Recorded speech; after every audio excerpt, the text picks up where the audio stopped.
One more again. Come on in, y'all. Come on in.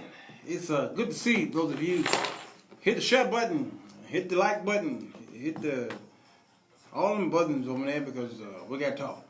Come on in. Come on in. Come on in. Give me a minute. I got to sign on to these urban broadcast media folks. Okay? It's going to be one of them shows. Hopefully this is going to help you with life. And life is worth the living just because we're on the air. Oh yeah, and he lives. Oh man, come on in. Janae and Angela and Betsy and Joyce and Tyrone Stevens, Christopher. You got a whole lot of names in there. Lishama Tekoa. Here we go. Here we go. Here we go. 5, 4, 3, 2. Hello everybody, Sir Walter John Show. I'm he. It is Wednesday. It's the day we sit around on the mic and talk about stuff. We talk about current events and, well, old events and events to come, future events. Today I got a great show in store for you. Every time I think about something, I say, you know what, I should do a show about it. My ideas come from y'all. You people out there who bring to me some stuff. I be looking at y'all's posts and I say, ooh, that's a show. I sometimes inbox, or y'all inbox me, and we go into a conversation. I said, bam, that's a show. Well, let me say something to y'all today. I've been looking around Facebook to see what I'm going to do for today, Wednesday. At the time of this recording, it is July the, 6th, 17th, I think it is, 2018. And I want to talk about both spiritual and natural. You need a partner. How am I going to spend this one, y'all? I don't know, but I got a friend on the other side of this video who's going to help me out. The great Lady V is in the studio. This might be her 4th, 5th time on the Sir Walter Jones Show when we were down in the basement, down there with the roaches and rats and mice and ants and down there with the peasants. Oh, God. And well, we have overcome. Hallelujah. The Jeffersons came and visited us and says, we on the east side, so can y'all. And so I decided, I think it's time to come upstairs. All right, so Anita Wilson's blessing to you. She said, spin it, preacher. Anita to the Wilson. Ain't nobody like her. Y'all got to get to know her and that smooth, cool, silky voice. She has an amazing voiceover. She got a voice. She got the voice. She's got. I'm about to write a song, but I'll do that tomorrow.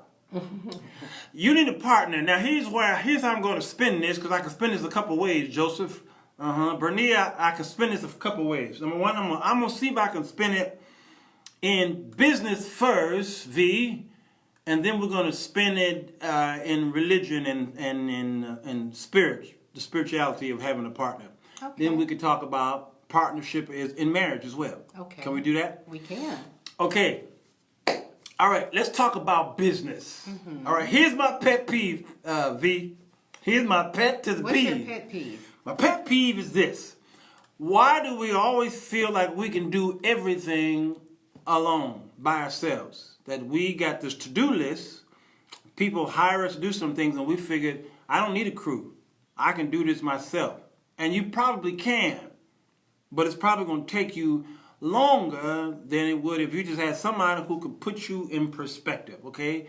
Because right now we have a president who is in office who have advisors, but he do not listen to them. No, he doesn't. So what happens is the next day, after a catastrophe like a summit in Finland, he's got to now backtrack and recant, I made a slip. I should have said wouldn't instead of would, okay?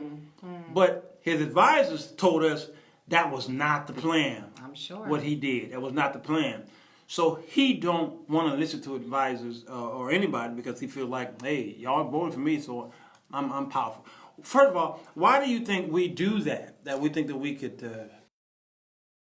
in business? Well, you know what? Good afternoon, Sir Walter Jones. It's Good a afternoon. pleasing pleasure to be here with you. Thank you, child. And I'd like to address that question because having worked in business, I do see this all the time. The reason why we do it all ourselves, I guess I would say, is because we have trust issues. Okay. For one, and two, we don't like to delegate. I often hear people say, if you want anything done well, do it yourself. But you have to be able to let the reins go and see what others can do. Now, if after proving themselves, they prove that they can't do or carry out the vision you want, then you need to find someone else. There is someone else that can help you carry out your vision, and you don't have to go home tired, run down, angry, resentful, and mess up your critical relationships that are at home. Yes. When all you have to do is learn how to delegate. And then you have to also train and teach. Training and teaching, those are two components that we like to basically disregard in personal, church, and the business world. Has to be training. You have to train, and the Bible says about children, train them up in the way they should go. So if you have a training manual, even if you're starting from scratch, you should have a list of do's, don'ts, how-tos to get the job done. And that way, you then won't mess up what you're trying to create because you refuse to apply knowledge and age-old systems to create the vision that you have in mind. What is the job of the administrator or administrative assistant in a person's life? To undergird the vision of the person that they're working for. The best thing that you can have when you are in business is someone who understands you first, knows your needs, what you need, what you don't need, know how to offer suggestions. I always tell people when you go out to interview, be nice to the receptionist who lets you in the door. That receptionist, if that person knows their job and knows their employer, can put a word in for you because a wise business person will say to that receptionist, how was that person when they came in? Did you observe them getting out of the car? How were they sitting in here in the office? And those tenets that they can add to how you conducted yourself may be the catalyst that causes you to get the job. No, that's heavy. You open up a can of worms there. A great can of worms. I like worms. They taste it with some syrup on it. Gummy. There you go. Y'all call them bears, I think. I don't know. But yeah, that is so true. Now in the music business, when I was studying, trying to enter into the business in the early 1990s, we were taught to get to the secretary. You're right. We couldn't get to the CEO of the label. Right. So a lot of musicians and up and coming producers would try all kind of ways to get to the CEO, not realizing that when they got to the office, there was the secretary, but they didn't understand the persuasive power of the secretary and the janitor. So you're messing up the show with all this knowledge. Okay, so talk to the secretary. You know that song called? It's by Bob Carlyle. He wrote a song about his daughter. Butterfly Kisses. Butterfly Kisses at night or something like that, okay? It was a great song. It was a big hit from the CCM side, Contemporary Christian Music. You know how that song got to be, meaning on a label? It was the secretary. See? The secretary discovered the cassette tape in her car. And will just happen to be at the house of the CEO. See? Hey, listen to this song here. And the CEO, who happened to have a daughter at the time, was experiencing the lyrics in that song. Wow. You understand what I'm saying? And so getting to that, when I wrote a song on Mother's Day, it was called Mama Song, I called it, and I wanted WGCI to play it. This is the time during the years of Jackie Hasseray. Remember her? And so I knew that I needed to get to the radio station, but I knew I couldn't put it into her hands. So when I got there, I dressed in a suit.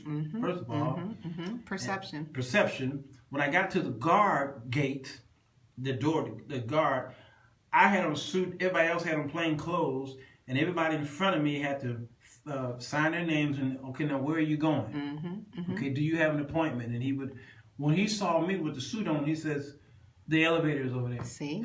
Perception. The elevator was over there. Yes. I went upstairs to, I forget which floor GCI is on. It was on Michigan Avenue during the time when you could park on Michigan Avenue, you know. And went upstairs, and who opened the door? The secretary. Yeah, may I help you? I want to get this to Jackie Hassler. Oh, sure, no problem. You see what I'm saying? I do. Going back to your administrative assistant, I was thinking about the secretaries that I have. I share them with a couple other administrators, but they are two of the greatest secretaries because they learned me and they're not trying to push themselves forward. They push the agenda that I have. Bam. The agenda that I have. And so they offer suggestions, and they are amazing because if I'm hungry, they're like, can we get you something to eat? We're running out. We're going to bring you something to eat. When I need something, it's at my fingertips. It's like they think for me. And I love them for that because they know their job. A lot of times, we don't know our job. We don't know our position. And sometimes we want to be where the other person is. So if your job is the administrative assistant, and maybe you do dream of owning your own business, but it's not your time. So be the best administrative assistant. Serve your administrator the way you will want someone to serve you later. Yes. Because you're laying the foundation. So a great administrative assistant anticipates the needs of her or his boss before they are manifested. They're reading the same agenda. They're looking at the same program. And again, a good administrator sits down and makes sure that the secretary, the administrative assistant, is aware of the vision and where they're going, how to get there. You have to include your team in the process. You can't not include them in the process and then expect them to have your back on issues. If you need a document, this, that, or the other, and you haven't included them, that's good. Then they're not going to be so as ready to assist you in what you're doing. The next thing that you have to do, if you're going to be in business and you're going to not run yourself ragged, you're going to have to learn how to be complimentary, sincerely, to those that work for you. Good. Not only in word, but a cup of coffee that you bring to your secretary or a meal that you bring in or something that you give them, you buy something that says, oh, I'm being appreciated. The person that you appreciate will work the hardest for you. They won't even be working for the company. They might be saying, oh, this job is getting on my nerves. But when you come in the door and you come in with something for them to eat or something for them to wear. Oh, I saw a pair of earrings you might like, and you give it to them and you say, oh my God, great job, team. You really helped me pull this out. We got this done. Yay. When you do that, you build relationship. And I guess that's what I'm saying. A good business person who doesn't want to do it by him or herself has to build relationships. And they start with the janitor, the secretary, the receptionist, the administrative assistant, before you get to that company that you're trying to get in the door to. You just dropped a bombshell, okay? Again, I picked the right person for this show. Yeah. All right?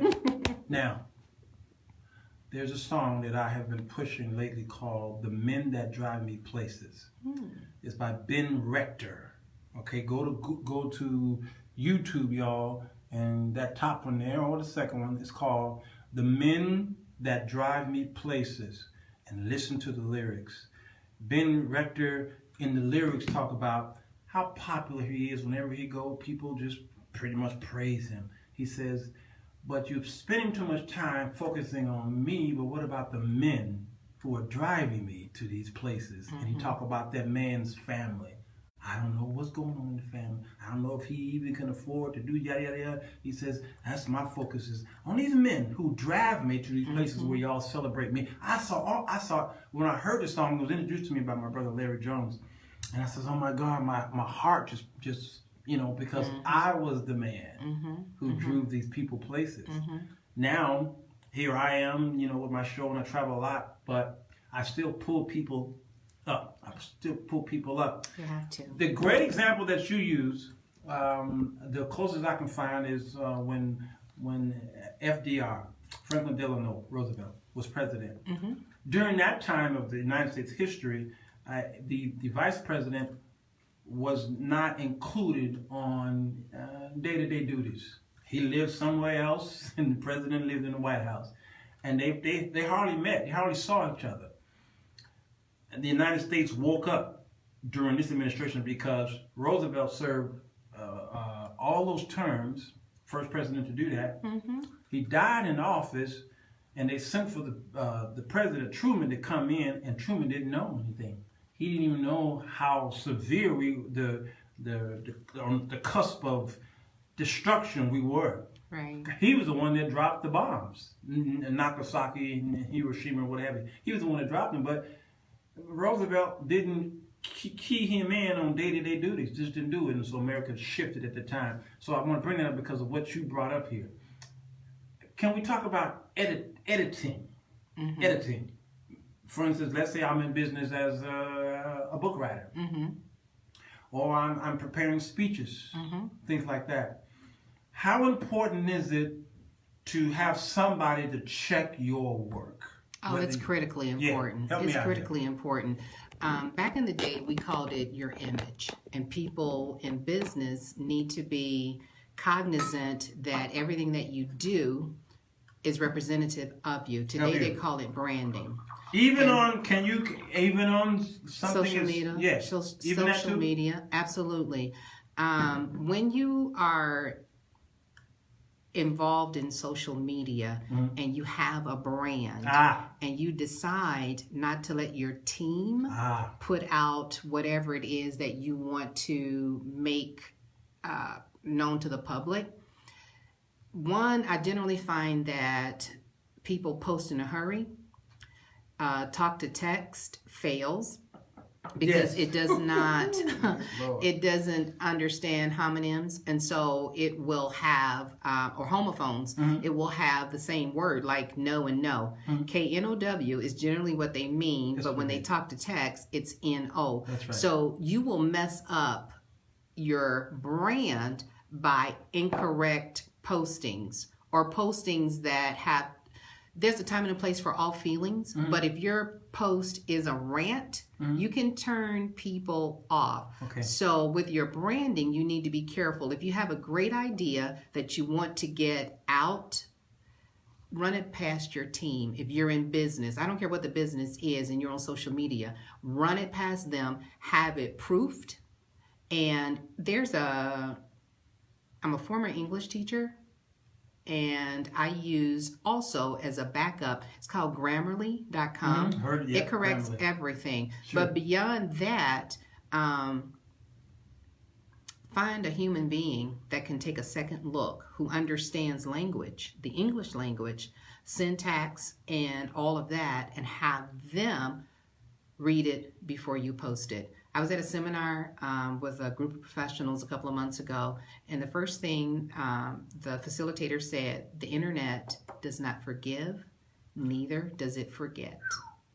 Does not forgive, neither do it forget. The internet does not. So whatever you post, it is in cyberspace forever. Forever, it really is. You can delete it, Yes, but it can but be pulled back up. there's a trace So there. whatever you wrote, and we tell students this in education all the time, don't post A, B, C, D. You're going to try and get into colleges. You're going to try and get into a job. They're going to look at your posts, Yes. and you are going to be identified by what you put on there. So be very selective, be very careful about what you post. I don't care what the medium of media that you use, but be very selective, be very careful, because again, the internet does not forgive, neither does it forget. Neither does it forget. Now, there are times, hey y'all, Laura Lane, blessings to you. Thank you. Grammarly.com. Annette That's it. Harris, thank you. Great show today, by the way. Sis, Janine Joe, blessings to you. Love you. Veronica, love you. There's so many of you here. Those of you who are giving shout outs. Let's stay with social media for just for a second. There is times when I'm speaking colloquial, ebonics, on purpose. you're supposed to be able to at least spot that. But then there's sometimes when you put up a serious post, then you need to stay within the vein of seriousness by correcting. And your language needs to express that. Exactly. And so the people would generally know whether you're trying to be funny, colloquial, or be it serious. So when you shift into the seriousness, that should be checked. Now, I used to have a problem with people just checking my work because I come up on a very prideful situation. Okay. Tough, male-dominated world. The Joneses, that's what we are. Male-dominated, very tough, very prideful. We're better now because we're older. And a lot of the women have softened us. Well, praise God. The women softened us because my mama had softened my daddy. Trust me on that. My father was so militant. Did he soften her? My mom softened him. Good. And he's a teddy bear. You hear me? He is. He's a teddy bear. So my mom did that. So if you watching Dad, Mom did that to you. Okay? So now, when I put up a post and someone would inbox me or text me, and they said, that's the wrong word, use this word, I'll say, oh my God, yes, because now I have a brand. I have an image. Well, doesn't that go back to the original question that you asked me about the business person who struggles trying to do it all himself and not delegate? Yes. So if you have someone, and when you say that you've taught English, high school, and at the university level, insecure people are threatened by that. And so I don't correct people on social media on the page, but if I know you and I feel like you would be open to me editing what it is that you have because I know that you are a brand, then I will do that. I will do that. And quite honestly, I do it for free, but I could get paid. Yes, you can. A lot to do it. Oh, absolutely. So if I do it, it's to help you out because I see, that you are, like you said, it's a serious post. You know, could be an op-ed that you're doing for someone. Yes. Or it could be that strolling through social media is someone that you need to connect with who has a newspaper or who has a magazine that just might ask you because of your tone and because of your slant on the piece to contribute to them. So you certainly don't want to have a situation where you're grammatically incorrect. Yeah. And then they say, oh, I wouldn't mind it. Or if they try to tell you or show you that it was an error in what you did and you won't receive it. Yeah, and you won't receive it. Here's my question to you. A lot of times when we're trying to correct we're expecting the spell checker on social media or in the text to correct our language. Whether we're speaking it or we're typing it, we look for we're typing a word and spell checker finish it for us or gives us a suggestion. Right. But I think the average, I don't know if it's the average person, but a lot of people don't know the difference between grammar, punctuation, or grammar. You see what I'm saying? The word could be right, but the word doesn't fit in the sentence. Does that make sense to you? I'm trying to figure out a way to say it. Syntax. Yeah, syntax, all right? So word choice, word selection. The software is correcting the word, is doing what it's designed to do. Right. But it's not reading the grammar. Right. So it's not correcting the grammar, so you think that word is correct. In the context of what you're trying to say. It's not correct. So that's when your partner comes in and say, gotta have a partner. That's the right spelling of the word, that's the wrong word. You know what I'm saying? It's not what you need right there. It's not what you need right there. So I think that's important why we really need this. Barbara Jackson, blessings to you. Thank you for watching. Bernice Williams, gosh, I love her. Man, all my dearest family and friends are here. So you have partners. Huh? You have partners. I have partners. Let me tell you. I'm so glad you brought that up. These partners right here of the Sir Walter Jones Show, they'll see the struggle, even how I'm trying to explain some things in my Facebook Lives, and they will type them in there. Isn't that wonderful? You've done it many times. I have. You finish my sentence. I'm a partner. Exactly. See, because you kind of know, you've watched me long enough. And this before the social media, you've known me for years. So okay, here's what he's trying to say. Let me help him. And you type it down there. And then I'm struggling and I'm reading. By the way, here's the word, because we are partners in that. No man is an island. No man is an island. And the Bible says two is better than one. Yes. A threefold cord is not easily broken. So two is better than one. It's always been since the beginning of time. Always been. One will chase 1,000. Two will take 10,000 to flight. Okay. So you got to have two. You have to have it. Gotta have two. And two is the scriptures talk about how a matter is established. Yes, out of the mouth of 2 or 3 witnesses. 2 or 3 witnesses. So you gotta have two. You have to have it. So partners are extremely important those of you, especially in business. We're talking about business right now. Mm-hmm. Okay, so I'm writing a book. And I've seen books where I've bought the books from Amazon and typos like crazy. Yes. And if it wasn't typos, it was the context. Context. Mm-hmm. The context is messed up, and the syntax is just all over the place. Yep. I'm like, wait a minute, that can't be what you mean. Mm-hmm. We have in the Church of God in Christ a black book. Yes. All right, for all elders and ministers. Mm-hmm. But there's so many typos in that book. Yes. When you say somebody needs to redo it. And you say to yourself, who's responsible for this? Putting that literature out. Putting that literature out and make the church at large look bad. It does. Like with a bunch of backwoods. We are a viable, very powerful, very intellectual organization. Absolutely. But when you look at that thing, it's like, and again, that's your brand. It's representing you. I probably shouldn't say this. But say it. This is my show. I've corrected Essence. Oh, really? Essence Magazine? Yes. They will post things on social media, and I will send them an inbox. Now, that's a shame. It is. It is, because you have a company, you have people that you are literally paying to edit. Paying to do that. They're being paid. And because I don't want to spend all day editing information for people, I don't. I will tell them, I won't offer my services, but y'all say that piece needed to be, you need to look at that again. Yeah. And I've seen businesses that have posts out there and the grammar is incorrect, and I'll send them an inbox and say, you know what, I was looking at your page. I really like it. It's a great page. Remember, I said you need to compliment first. Uh-huh.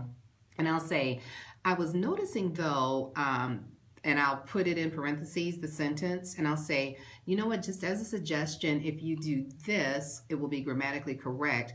And I'll have people actually thank me for doing that. Now, I'm not going to spend my time because, honestly, on social media, on just Facebook, you can spend all day correcting things. And again, if you are being informal and using colloquial expressions and thought processes and writing to that piece, that's okay. But code switching is what it is. Mm-hmm. We do it with language. We also do it with writing. Yes. If you're going to put down something that you want others to take you seriously in what you're saying, then you definitely need to make sure that it's been edited and proofed before you hit the button.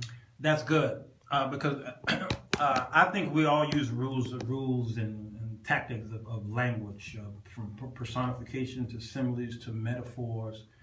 Guys, there's so many things that we use. Jesus used, and Paul used metaphorically speaking, similes and contrasts, and the Bible is full of those, and so it's important. So as we transfer over into maybe the body of Christ, all right, there are people who are in leadership, whether they're pastors, elders, or in any part of what we may call the fivefold, and they're over a body. Even how some of them prepare their sermons to be shared in print. Mm-hmm. Now, how you present your sermon is up to your character. Right. Some people don't. Their character is a very colloquial and ebonic type speaking, and maybe you're a hooper or what have you. That's their character. They don't always have to be corrected. But if you're in maybe more of a oratorial setting, or maybe you're giving a lecture in a religious type setting, you need to be on point, because you probably have a mixed audience there. You might even have media show up. You will. And then your body of work can be tainted by your delivery. Yes. Now, I don't believe in just talking about people. I'm going to use this man as an example. I'm using him as an example for a reason, not to make fun of him, but to examine what might have happened, because it ain't hurting him because he's a multimillionaire.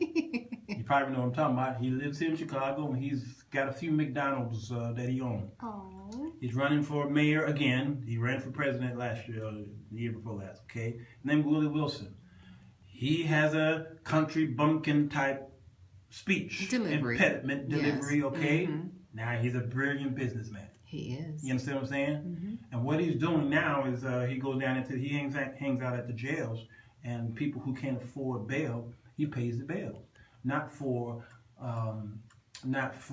nothing serious like attacks or Right. what they call brutal whatever, but it's for something that needs to be looked at, but the person can't hire a lawyer. He might lose his job because he's stuck in jail because the bail might be only $500. Yeah. But he still can't. And he God got a bless family. him. So God he bless does him. that. That's what he does. And I says I'll never tease that man again for his language. But I want to use him as an example because he don't care what y'all say about him. Willie Wilson don't care what y'all say about him. He's actually a very good man. Yeah. I met him on several occasions, and I gigged with him because he's a singer. But in his case, what do you think happened? How was, first of all, he was able to get this far and to be able to talk like that? Because, when he talks with media, once the interview is done, I've literally seen the media laugh at him. Yeah. Okay, how did he get this far? And what can we do to maybe prevent this? I'll put you on the spot. First of all, I will just say that I believe he's gotten this far by the favor of God and his brilliant business acumen. So you can't fault that. How we can prevent this in the future is that if parents will ensure that their children go to school and that they get their homework done, that they have opportunities to have speech classes and to literally write out speeches, because that's a hard thing, writing speeches, and then the oratorical part of it, actually presenting your speech in front of an audience, getting critiqued, and preparing them in a well-rounded way. I have 2 children that are very eloquent in their speech because I took the time to teach them at home, and the church played a part, but my part when they got to church was that little speech they gave, they had that learned at home. We went over diction, we went over poise, we went over stance, and presentation. Question. They're going to say, you talk white. You talk proper. And there's no such thing as that. If you're educated, you're just educated. And you don't need a college degree to sound educated. You just need to be able to code switch. Because the way I sound now, or perhaps at work, might be a little different from the way I sound at home. So you learn to code switch. And so if you want to be, and it's your perception that you also want, if you, and in the case of Mr. Wilson, if you've made it and you didn't need to correct anything, because once the money hit the table, money answers all things. And so you can go very far in life. So if you don't learn how to code switch, and I think I'll bring up another person that I remember in the late 90s, we had the privilege of meeting and listening to Bishop T.D. Jakes. Yes. His lisp was very pronounced. However, if you listen to him now, because someone, I'm sure, said to him, said, listen, Bishop, you're going here. See, you can't have people around you that are yes people. You have to have people around you that are actually going to help you grow. Somebody had to say, Bishop, you have a lisp. It is who you are, but a speech pathologist can help you do a better job of that. How many world-renowned speakers do you know who will say, I had a lisp, I had a stutter, but I don't stutter anymore? You have to take classes if you want to go in a certain direction, because Mr. Wilson is one of a kind. You're not going to get other people that will be able to function like he does and sound like that. If I could say that. You can't say that. Someone's asked me a question. Do you feel that taking shortcuts to is making grammar worse? For instance, LOL. Yes, TGI. It does. Yes, it does. Somebody, my daughter yesterday used a term. It was after the fact, or something like that. She said ATAF or something like that. So these millennials are coming up with short ways of expressing themselves. Even our churches are being their names are being shortened to just acronyms. Yep, just acronyms. Even in the business world, it was McDonald's. It's now Mickey D. Now McDonald's still on their building will say McDonald's, but Kentucky Fried Chicken is KFC. You see what I'm saying? And so many of even Dunkin' Donuts are shortening even their things, and so businesses are doing it as well. So is our society contributing to that? Contributing Absolutely. to that? I can say as an English teacher for years, children came in the door. I taught high school, ill-prepared for the kind of writing that I expected of them, and that the state of Illinois said that they had to be able to write to that degree. And I would tell them, you are going to write a formal paper. You are not texting me. I do not text. You do not have my cell number. Yeah. So in your paper, you have to use words. Thank you, correct words. TBH.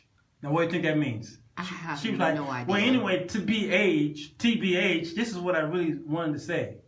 What does it mean? Because I don't. To be honest. Oh. I sometimes look at them and I'm not sure what they're saying because I do have a problem. When I text, for the most part, it's complete sentences. Yes. It just is. Yes, you do that. So, I had to ask my children, what are these acronyms for? What is it standing for? Okay. And some of the stuff I still don't know. And I'm comfortable with that because if you practice text speak, then when you get in a situation, if you haven't been trained with years of training of knowing how to code switch, that will pop out. Yes. And the people that you are, it depends on where you really want to go in life. You know what I'm saying? That's good. If your pond is small. Right. You wouldn't do that on a resume. Oh, absolutely not. Because they're going to look, it's bad enough on a resume that they saw your name and they already know. That generally goes in the garbage. Yep. What color really you are, and they pretty much know where you live and your upbringing just by your name. Absolutely. So you're right. So LOL might be the extreme to always have to say laugh out loud, spell that out. But I think the question it's a great question because there are some terms I think we need to just spell it out, and because we are becoming dumber and dumber, I think. I would agree. I think we're going to be dumber and dumber because even myself, I'm forgetting some of the rules of the King's English. Yes. I'm actually forgetting it. Yes. Because I'm like, wait a minute, did this belong before this? Is it re, or is it REI or is it RIE? Yes. Receipt, or you know what I'm saying? Yes. Receive. Yes. Which one it is? So I would shorten words, and realizing I'm doing more harm to myself than anything because I'm a public speaker. Right. I'm in media, and I talk to professional people, and you got to be careful. Yes. You have to be careful. So to recap this portion, because I got more here. So you're pretty much saying you need a partner in business because it is important that they know your vision. And they could execute your vision even when you're asleep, when you can't focus, when you're just on a high, they'll pull you in. And when you look at movies where there's a president and then there's an assistant, that assistant is reminding him or her of everything. Even when they walk into a building and there's a whole bunch of people, he or she will say, that's John Johnson. Hey, John Johnson, how you doing? That's Mary Ann Lewis. Hey, Mary Ann Lewis. The assistant understands that the president or the CEO have limitations. He's not good with names. That's me. I'm horrible with names. So if I had an assistant, he or she would know he's bad with names. So let me, the assistant, study all these people, know their names and their backgrounds so that when we're in public, I'm right by the side. I brought up Roosevelt. Remember I brought up Roosevelt? You did. Roosevelt couldn't walk by himself. Right. His son always walked with him. During that time, though, America had morals. The media had morals, and that's why you can't find but maybe a 15-second video of Roosevelt walking, even though he served almost 4 terms. You don't see but a 15-second video of him walking. Why? Because at that time, the media they looked at a man walking with these sticks, because he had polio. They look at that as, if the world sees this, it makes us look weak. Absolutely. Fast forward to Donald Trump. But he had partners that he listened to and he valued. You also have to value your partners. Come on, value your partner. And their job and their role in your life. Now, when you say partner, you mean the president or CEO have to value the partner, or the partner have to value the CEO? Both. Both. Okay. It's a two-way street. You have to value each other and what you bring to the table. Yeah. If there is not that respect for your job, if you don't respect, let's just say, for instance, you say to me, hey, V, I'm getting ready to put this piece together and I have to present it to the mayor. Yeah. And I say to you, okay, give it to me. I critique it. I get it correct. And you say, well, no, that's not what I want. That's not what I want. And I say to you, well, listen, what is it that you want? Show me what you want. And then I'll execute what you're asking me for. And you say, no. And you say, I don't have time. I don't have time, because you mismanaged your time. And you take what you had and present it. And your presentation that you get up on the screen has errors in it. And the people looking at you are like, no. You have to value your time, my time, and then we have to work together to make sure that the vision that you want is carried out in a timely manner, so that your presentation puts money in your pocket and doesn't keep money out of it. Ooh, who are you? It's brilliant. This is brilliant. I have no idea why I haven't done a show like this yet, in the years I've been on the radio. But this is important. Lady Rochelle says, and I agree with the statement, you also need a life coach as well. I agree. Now, many partners. You have to have many partners. Yes, these many partners, sometimes the churches call them under shepherds, but most successful people have partners as well as coaches. How is it possible that a wealthy man or woman who makes millions still rely on a coach? Look at Michael Jordan and everybody who we might call a GOAT, who were great ball players. They still had coaches and trainers. How is that possible? And look at the children, even of these wealthy people, who they make sure that these people have. If the wealthy understood, Jennifer Hudson and all of these great singers down through the years, still had vocal coaches that traveled with them from gig to gig. It's necessary. But what does the Bible say? The Bible says there is safety in the multitude of counselors. Yes. Those counselors are your partners. You have to have someone with, and it starts small, because you don't start out great unless you're born with a silver spoon in your mouth. And even if you are, you have people around you that dictate to you. Well, I wouldn't say dictate to you, but they advise you on your brand. I agree. Okay? So how do you want to be perceived? And they have them around there for certain reasons. In the news, I believe yesterday, there was a little blurb that Meghan Markle's dad was very upset and he was crying because he couldn't get to his daughter. Right. You know what that is? What's that? She has partners. She has advisors. She has a staff. She do. And that staff's job is to make sure that her image is squeaky clean. Yes. Okay? And a good thing that you brought out too, the media sensationalizes everything, so they want to catch you slipping up so they can capitalize on that. But if you listen to your advisors that are around you, you don't go into those positions without scores of people working on you. You know what I'm saying? You've got a group of people that make you look the way you're presented. Now, if those people love you, you're not going to be caught in disarray, uncomfortable situations, because your team is there. Whenever you were talking about rich people being out, and if you're out and you said you're in a room and you don't know names and whatnot like that, your team is there. Yes. Your team should have, if it's a security team, they have earbuds in their ears, radios and earpieces, and they're communicating with one another. Your route is already mapped out. when you're getting ready to leave and what you're getting ready to do. You have your personal assistant there, and your personal assistant might just be a personal assistant to take care of your food needs. Yes. You got a wardrobe assistant. You know, I looked at Janet Jackson's wardrobe crew and all. You have a person that's hired to make sure that every outfit is together. Janet doesn't have to worry about that.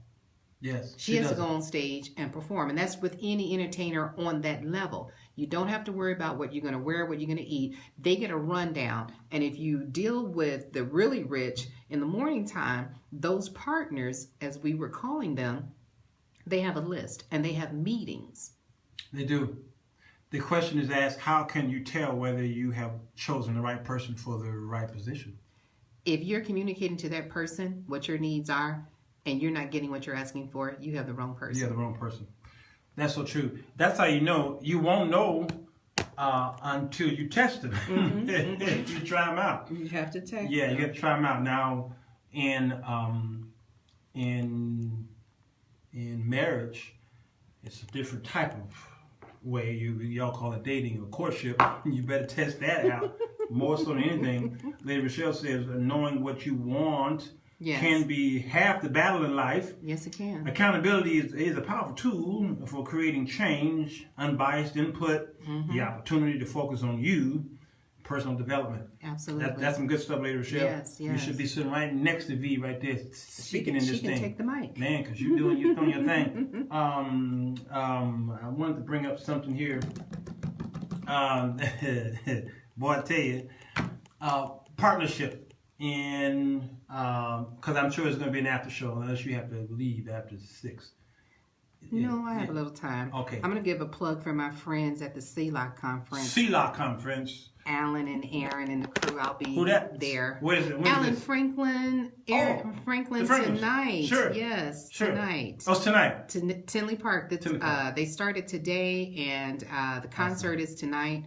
They're at the church, 183rd, and it's Tinley Park. Can't miss the church. Yeah. Oh, yeah. I know that's where I'm going. Oh, cool.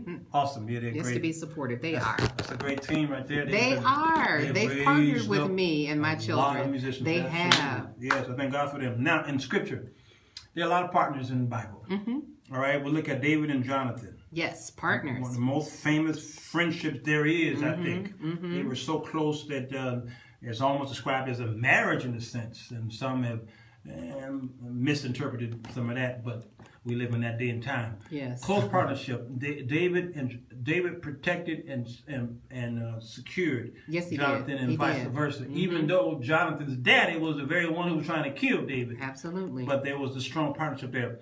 Moses and Aaron. Strong partnership. Yeah. And even Miriam as a part of that. Sure. And Miriam, that's good as a part of that. Now, they wasn't just brothers. They worked together because as Moses was speaking to God, he began to talk about his insecurities and his inabilities. And God had to remind him, or he actually issued him a statement by saying, Aaron, take Aaron with you. Okay. Moses still tried to come up with excuses because he said, I can't talk. Aaron can. Yep. All right. And sure enough, so when they went out to finally do the bidding of God, Aaron was the one that did the work. Okay, all right. And so Elijah and Elisha, another two great team. Yes, absolutely. Okay, great team. And when Elisha wanted Elijah's mantle, Elijah said something very important. He says, I'm gonna go away, but you have to be here when that happens. There. Yes. Very important. See, now that right there pinpoints everything you said in a nutshell, okay? You got to know each other. You got to finish each other's sentence. But the person that may be superior over you, if you're what in the business world it's called subordinates, okay? You still need to know the heartbeat of your boss or your leader. You got to know him, because it's y'all all in this for the same reason. Yes. The subordinate wants the company to succeed. Yes. Because the company's paying him. So why wouldn't you want the company to succeed? Yes. So Elijah says, I'm going to go up in the whirlwind, but you need to be here to see it. And if you're here to see it, then you're going to get double. You got it. And sure enough, he got it. And you look at the miracles that he did. Naomi and Ruth. Oh, yeah, partnership. Another great. That's why we got the Savior. That's why we got the Savior right there. Okay, that whole kinsman. Paul and Timothy. Yep, partnership. Paul and Timothy were partners. Paul right? and Silas. Paul and Silas. Paul and Barnabas. Barnabas. And you have to know when it's time to end the partnership. Yes, you do. You got to know Paul when. and Barnabas There you go. had to part the ways. Had to part ways. Had a disagreement and says, okay, Yes. I got to go forward, says Paul, and he gave him another partner. Another partner. And yes, remember, he did. Christ sent them out 2 by 2. Sure did. So partnership is critically important to the development of both. Yes, sir. And to the mission at large. Yes. I said sir. I was talking to Barris when I said sir. So I want to call you sir. Okay. Barris Bolton. Yeah, I'm reading yes, sir, while I'm hearing her. But you're right. So that partnership is important. You guys have to be one. Now in marriage, you are one. In marriage, you are one. You should be. Unfortunately, many of us are not in marriage. We're not. So there's a division going on, even though God says there's no more twain. Through the men of God, and who are the writers and the scribes, you're no more twain. All right, but you're one. And even the Apostle Paul talked about your body is not yours; it belongs to me. Right. My body ain't mine. Right. It belongs to you in the marriage. Right. So that's supposed to be the best partnership. Now, Lady Rochelle put up a post, and I've done a couple shows of Romance in the Park. One of my shows was You Should Marry Your Best Friend. Okay? Now, notice I said you should marry your best friend. You really should. Now, I'm not. Now, if you're a woman and your best friend is a woman, that's not what I mean, people. Not what I mean. But I think you should try your best to develop a best friendness with the man or the woman that you marry. Right. Okay, so that when you go into the Institute of Holy Matrimony, that would be the strongest marriage we have today. My mom and dad is a perfect example of best friend. They're literally each other's best friend. And that's why you notice sometimes when one died, shortly after, the other one's leaving here. Within hours Within sometimes. hours sometimes. Within hours. Look at the 2 actresses. The daughter died. Yeah, and the mom. Mom died the next day. Carrie Fisher. Fisher, right. That very next day. This woman who committed suicide, Katie somebody, who the millionaire with the purses or whatever, the bags. Katie Spade. Yeah. I think after she died, I think the father or somebody in the family died right after. They died of a broken heart because they were one. They were partners. And so when the whole issue with Jonathan and David wept heavily. Weep heavily. Excellent point, V. Knowing when the partnership mission is complete is vital to you moving on. Can we stay right there? Let's stay right there. The division of partnership, or the dissolve, the dissolution, and that maybe the word. Sometimes in business, they say when you write up a business plan, you also write up an exit plan as well. Yes. Because you may not be in business forever, and if you're writing up an LLC, limited liability, this might not be your partner forever. So you got to have an out plan, and then you liquidate your assets and what have you.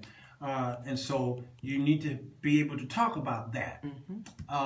So can you help us out with when do you know when our time looks like it's winding down, it's about up? Now, is that in marriage? And in business. Okay. And then bring up marriage since you brought that up. Not on purpose. Yeah. As you were talking, I thought about Michael Jackson and his brothers. That's good. His vision was larger than what his brothers were able to execute. Good. And so he had to make the decision. And that can be a hard decision. Yes. Because when you make the decision that I'm going solo, then you're going to cut some people off. Yeah. And they won't be able to go with you because they don't know your vision. That's good. And his vision could not be achieved as a part of the Jackson 5. Right. So he had to sit down and have some conversations and create a team that was going to work for Michael as well or better as they worked for the Jackson 5 in order to leave the legacy that he left. Okay. Sometimes people get bitter When it's time to go, that's in marriage, that's in churches. But when it's time to go, it's time to go. Right. And you got to let it go, and you got to keep moving forward with your vision if it's big enough so that you know you want to have it to come to fruition. To have it come to fruition. You're right. I'm going to sign off Urban Broadcast Media right quick. Come back with you with the last 5 minutes so we can come up to some solutions. Urban Broadcast Media, we are loving you today. We want to thank y'all for listening to us on your apps and your iPads and iPhones and all the iGods. You Android folk, we like you too. Hey, D. Curtis Randall is getting ready to come up and play some music for not Marianne Childs. Okay, that's your grandma. Tell her to go in the basement. We don't have time for that. Young folks, hang around.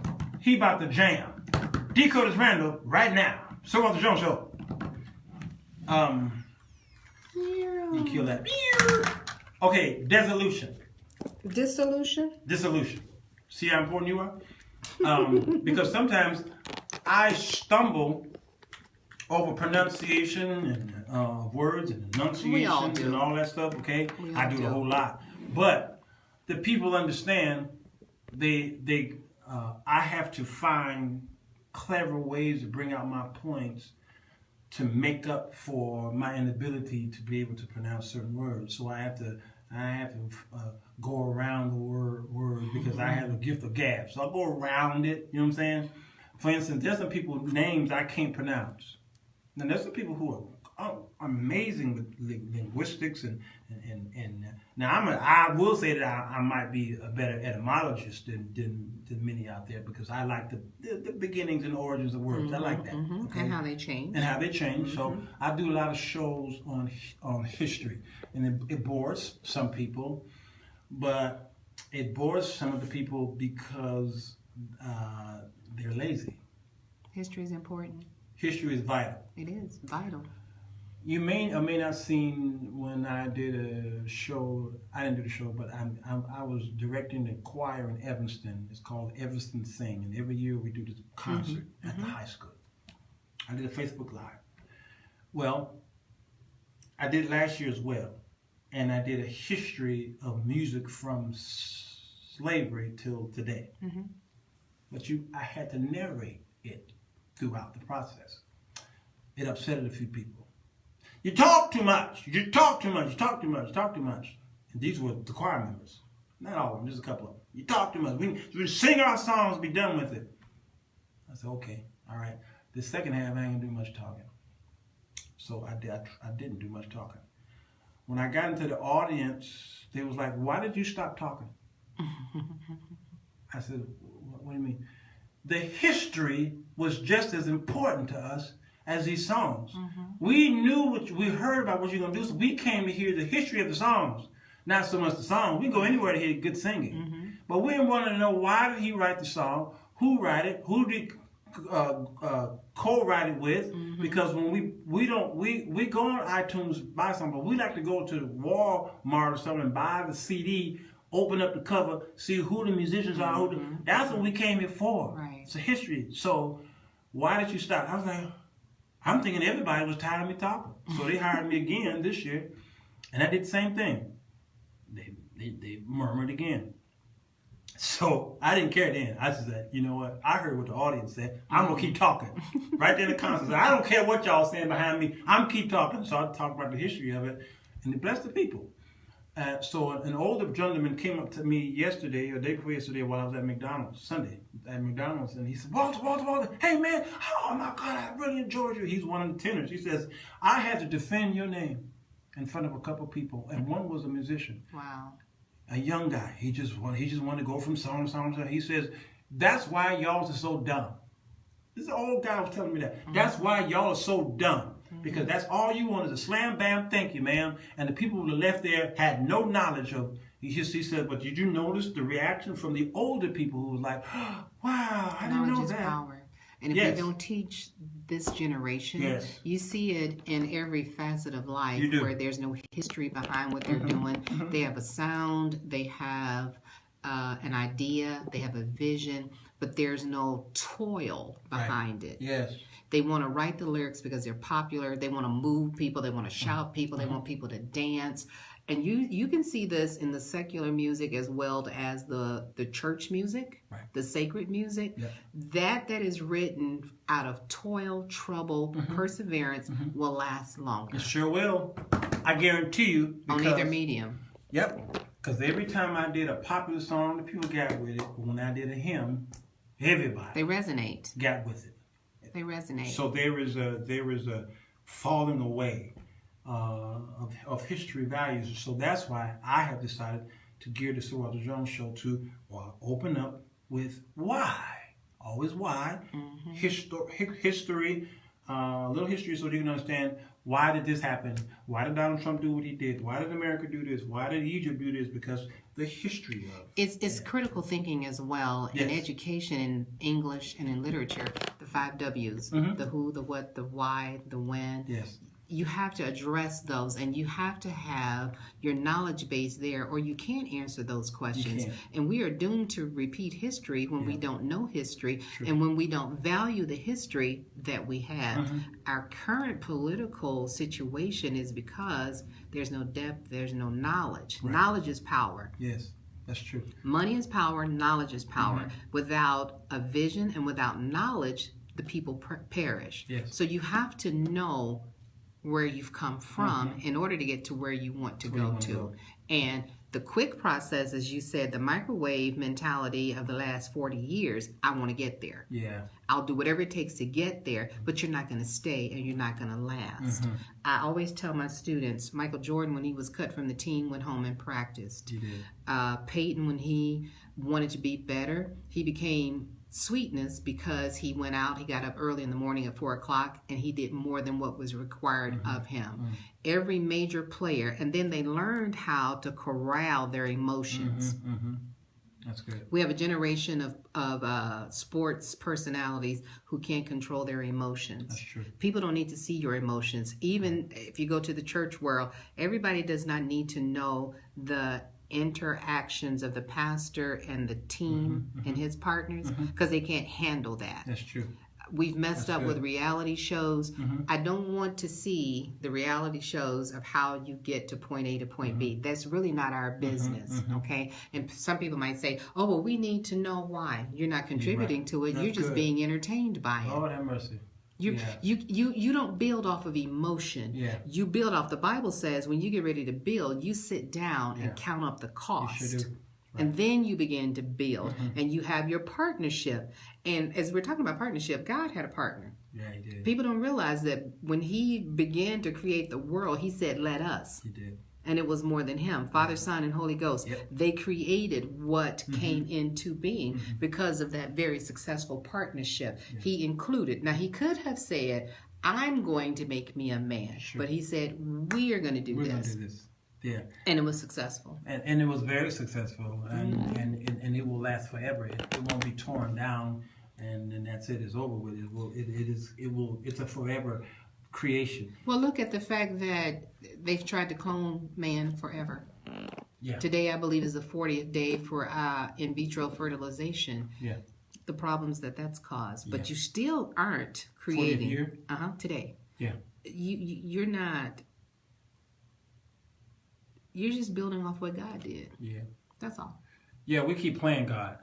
We're trying, and it's going to backfire. It's going to backfire. It's backfiring. And in many cases, it's doing that now. So the dissolution, as I wrap this up, to dissolve, there are people in business right now, you need to dissolve. Your time is up, and you really know when it is. You just got to know, all right, now now we'll go back to the paperwork and see what did we decide, or what did we agree on how to liquidate this thing, and how do we share the assets and what have you. That's in business. You should already have that in place. There are churches, unfortunately, that need to just dissolve. They do. They do, because you're killing the people. You're killing them in the pocketbooks, and you're killing them mentally, and you're killing them spiritually. And yourself. And yourself. And so there's some ministries that probably need to combine, because I know some churches that done that and became very successful, or they just need to just dissipate. And y'all go find other churches. There are some marriages, unfortunately, this is the most critical and most controversial, is there's some marriages that are too dangerous to continue. That's so true. They're too dangerous and they need to dissolve. Now, although God says he hates divorce, that doesn't mean that he allowed some divorces. You got to understand the wording. He says, I hate it. Yes. But that doesn't mean I don't allow it, because Jesus talked about it. And both Jesus and Paul brought us in situations, especially with fornication and things like that, right. Adultery. So apparently it is allowed in some cases. And the abuse, I think it would be silly to continue to tell women to go back home. Or men. Or men, that's true, because a lot of that's happening now, to abusive relationships because you say, I'm married, so I can't. Yes, you can. Why would you you wouldn't even give that advice to your daughter. So why would you put yourself in that situation? Go back. I know he broke your arm, baby, but go back, because God says he hates divorce. All right, so there are times when it has to, for your safety's sake, get out of that mess. Right. And then seek God for healing. So in everything that you do, there needs to be at least a thought pattern of dissolving it, especially when you see, I'm not saying going to a marriage with the idea of dissolving. I'm just saying if it gets to a place. But in business and all these other places, yeah, you need to think about, okay, I'm not going to be here forever. Because I know some churches that you might be worshiping in, and you knew that, I've been here for 25 years. I think it's my time to move on, because my pastor might be getting too old. You have to reevaluate. Yeah, absolutely. You really have to reevaluate, reassess, and I believe in having short-term and long-term goals. And you need to say, if this situation, whether it's business, church, or marriage, if it's not adding to me, is it subtracting from me? Yeah. And marriage is a critical topic. Because it's between a man and woman and God. But in some cases, it was you and him, and God had nothing to do with it. Nothing. And so, again, even in friendships, if you have a friend, and I'm speaking of platonic relationships, but if you find that it's pulling from you, I heard a quote saying that if you're always involved in drama, either you're creating it or you're accepting it. So then sit down and evaluate. Does this person add to my life or subtract? Yeah.